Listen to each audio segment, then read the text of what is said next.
The USDA estimates that per capita consumption of coffee in the United States is somewhere around 20 gallons of coffee per person per year, and yet the average consumer cannot tell the difference in taste between an Ethiopian Sidamo bean and a Mexican Chiapas bean. However, within the coffee market, coffee cuppings take place at several points between the crop and the cup, both in producing countries and in consuming countries, to make sure that those within the industry can tell the difference between any bean from any region in the world. It's a sort of quality control for the business trade, and, like with wine, it's also a connoisseur's playground. The process starts off with a small batch of a variety of select beans being roasted and then ground and placed into small, traditionally handleless cups. The cups are then set on a table with no indication of where the beans come from in a sort of blind taste test. As the water is heating, cuppers will go around the table, smelling the grounds and making notes of the different beans' noxious qualities.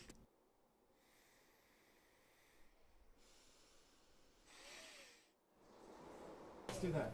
Let's time it. Let's go pour water over it, time it for 3 minutes, break the crust, scrape it off after a minute or two. Water is then poured directly over each cup of coffee, creating a crust over the beverage. The cuppers then move around the table, breaking the crust. As they do this, they cup their nose above the cup and inhale deeply, again noting the aroma's qualities. Next, the cuppers take his or her spoon and pull up some of the liquid and then loudly slurp the coffee into his or her mouth. The louder the slurp, the better.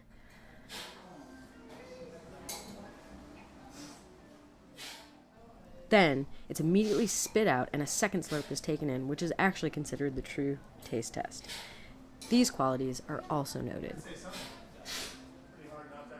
When it's all over, the group of cuppers compare notes using words like grassy, ashy, and different adjectives that are pretty specific just to the coffee cupping world. Good acidity, good sweetness, slightly grassy, almost baggy-like.